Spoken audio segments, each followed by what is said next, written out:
नमस्कार मित्र, आपण बघतोय भूसंपादनाची सिरीज।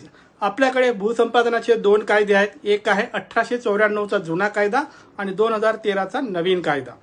कुठल्याही कायद्यान्वये जर तुमची जमीन भूसंपादित झालेली असेल आणि या भूसंपादित जमिनीचा मोबदला देताना जमिनीचा मोबदला दिला, पण त्या जमिनीमध्ये जर तुमची विहीर होती आणि विहिरीचा जर मोबदला दिला नसेल, तर तुम्ही विहिरीचा मोबदला स्वतंत्रपणे केस टाकून मागवून मिळवू शकता, याची कायदेशीर तरतूद आहे।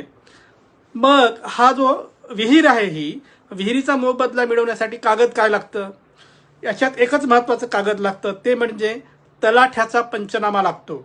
हा महत्त्वाचा कागद आहे।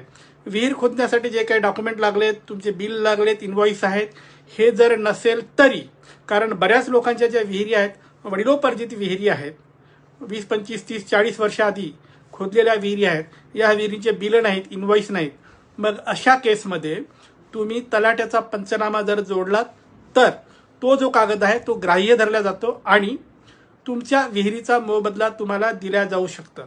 बरं, या अनुषंगाने काही जजमेंट आहे का? हो, जजमेंट आहे। खाली जजमेंटची कॉपी दिलेली आहे, नंबर दिला आहे, तो वाचून घ्या। आता दोन सूचना: थेट फोन करायचा नाही, अजिबात करायचा नाही।